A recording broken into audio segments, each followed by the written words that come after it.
نحمده ونصلي على رسوله الكريم اما بعد فاعوذ بالله من الشيطان الرجيم بسم الله الرحمن الرحيم الذين آتيناهم الكتاب يعرفونه كما يعرفون أبناءهم وإن فريقا منهم ليكتمون الحق وهم يعلمون الحق من ربك فلا تكونن من الممترين صدق اللہ العلی العظیم۔ سامعین کرام، آج کے درس میں سورہ بقرہ کی آیت نمبر 146 اور 47 تلاوت کی ہیں۔ اللہ جل شانہ و عم نوالہ نے فرمایا الذین آتیناہم الکتاب، وہ لوگ کہ جن کو ہم نے کتاب دی، یعرفونہ، وہ ان کو پہچانتے ہیں، کما یعرفون ابناءہم، جس طرح اپنے بیٹوں کو پہچانتے ہیں۔ وَإِنَّ فَرِيقًا مِّنْهُمْ لَيَكْتُمُونَ الْحَقَّ وَهُمْ يَعْلَمُونَ، اور تحقیق ایک جماعت ان میں سے البتہ چھپاتے ہیں حق کو جان بوجھ کر۔ الحق من ربک فلا تکونن من الممترین، اور حق وہ ہے کہ جو تمہارے رب کی جانب سے ہے، پس تم شک کرنے والوں میں سے نہ ہونا۔ پچھلی آیت میں یعنی آیت نمبر 145 میں فرمایا گیا تھا کہ وہ تمام علامات اور آیات دیکھ کر بھی تمہارا قبلہ نہیں مانیں گے، یعنی یہود و نصارہ۔ اب اس کی وجہ بیان کی جا رہی ہے کہ وہ پہلے ہی سے جاننے اور پہچاننے والے ہیں، ضد اور حسد سے وہ انکار کرتے ہیں۔ پھر آیات سے وہ کیسے قبول کر لیں گے؟ حسد نے ان کے دل و دماغ اور ظاہری اعضاء کو ایسا بیگانہ کر دیا ہے کہ اب نہ یہ دلائل سمجھ سکیں گے، نہ معجزات کو دیکھ کر ان پر غور کر سکیں گے۔ اللہ تبارک و تعالیٰ نے حسد اور بغض کی وجہ سے ان کی یہ استعداد فنا کر دی ہے۔ پچھلی آیت میں فرمایا گیا تھا کہ اہل کتاب قبلے کی تبدیلی کو حق جان کر منکر ہیں۔ اب یہ فرمایا جا رہا ہے کہ وہ صرف قبلے ہی کو نہیں، بلکہ خود صاحب قبلہ جناب محمد مصطفیٰ صلی اللہ علیہ وسلم کو وہ جانتے ہیں کہ یہ سچے نبی ہیں، یہ حق ہیں، مگر اس کے باوجود بھی انکار کرتے ہیں، آپ کی نبوت کو تسلیم نہیں کرتے ہیں۔ پہلے مسلمانوں سے فرمایا گیا کہ اگر تم نے حق کو جان پہچان کر اہل کتاب کی اتباع کی تو تم ظالمین میں سے ہوگے، اور ظالم تو سدھا قسم کے ہوتے ہیں، مشرکین اور کفار رب کے منکر ہیں۔ اب ظالم کی تعیین کی جا رہی ہے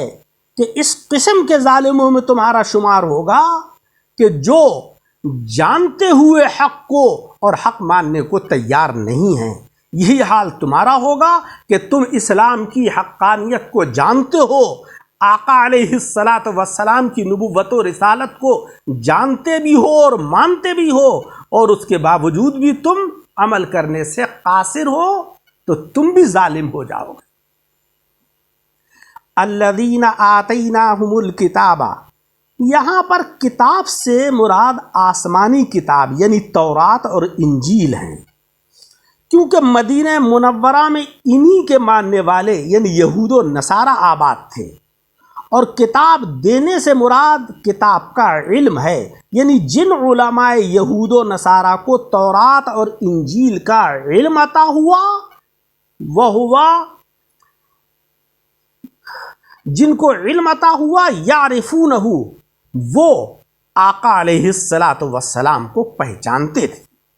خوب جانتے ہیں، کیونکہ آپ کے صفات کا، آپ کے محامد کا ان کتابوں کے اندر ذکر ہے۔ اب رہا سوال ان جاہلوں کا، تو جہالہ جو ہیں وہ کتاب سے بے خبر ہوتے ہیں، تو نبی آخر الزماں صلی اللہ علیہ وسلم کی ان پہچانوں اور علامتوں کو وہ کیا جانیں گے جو ان میں بیان ہوئی ہیں؟ وہ تو جہالہ ٹھہرے۔ آج بھی حال یہی ہے کہ ہم میں یعنی مسلمانوں میں ایک طبقہ تو وہ ہے کہ جو صرف نعرہ لگانے کے کام آتا ہے، نہ وہ قرآن عظیم سے واقف، نہ احادیث مبارکہ سے واقف، بس ان کو خواص جیسا سمجھا دیتے ہیں ویسے ہی وہ مان لیتے ہیں۔ دوسرا طبقہ وہ ہے کہ جو علماء کا ہے، جو قرآن عظیم اور احادیث مبارکہ کو جانتے ہیں، ان کی تعلیمات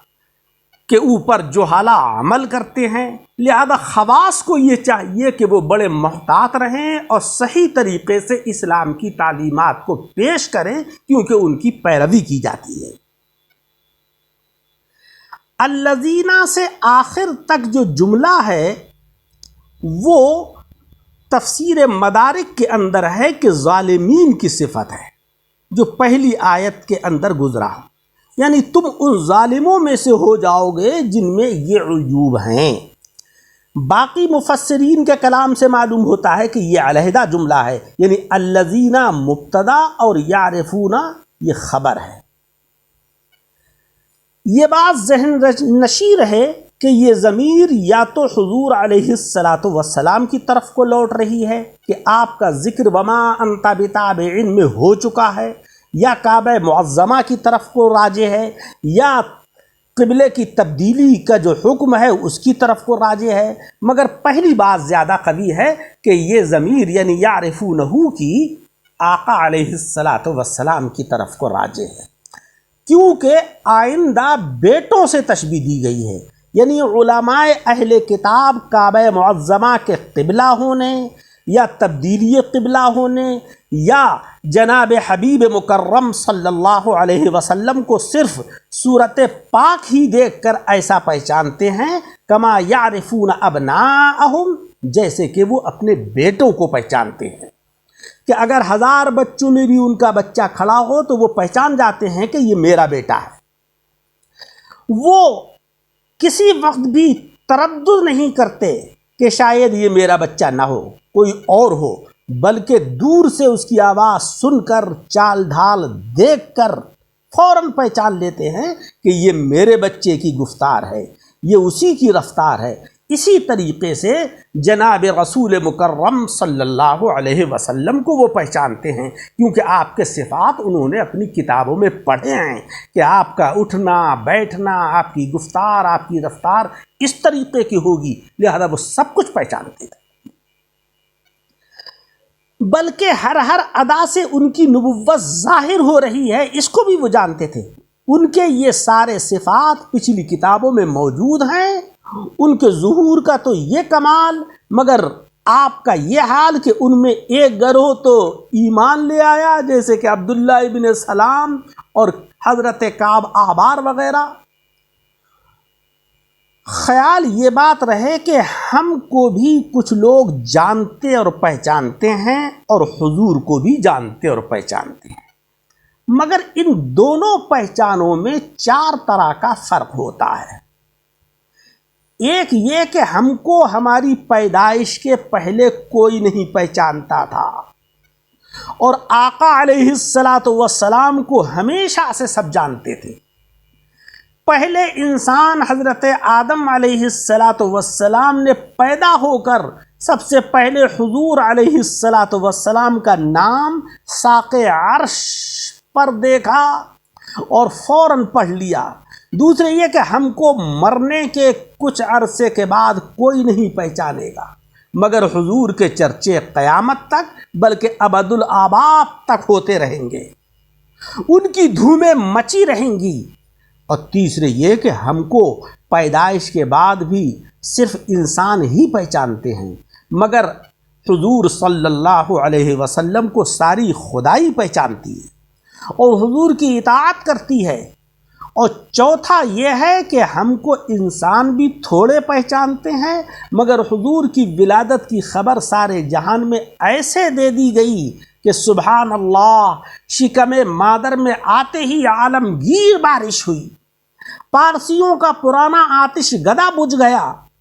کسرا کا محل جس کے 14 کنگورے تھے وہ گر گئے، غرض کہ ساری دنیا میں آپ کی تشریف آوری کی اطلاع دے دی گئی۔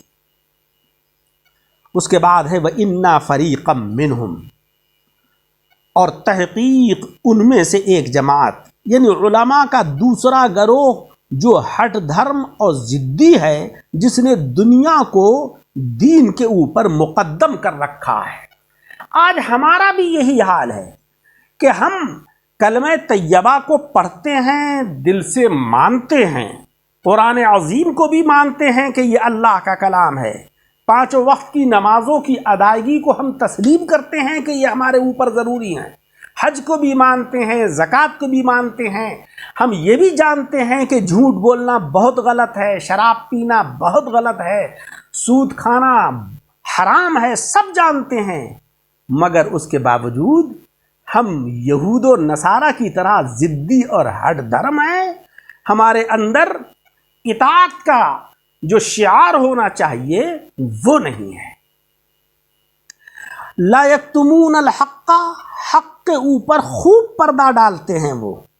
یعنی یہود و نصارہ، اور اچھی طرح اس کو چھپاتے ہیں، پھر نادانی سے نہیں بلکہ وہم یعلمون، وہ یہ کام جان بوجھ کر کرتے ہیں۔ جس طرح کہ ہم جانتے ہیں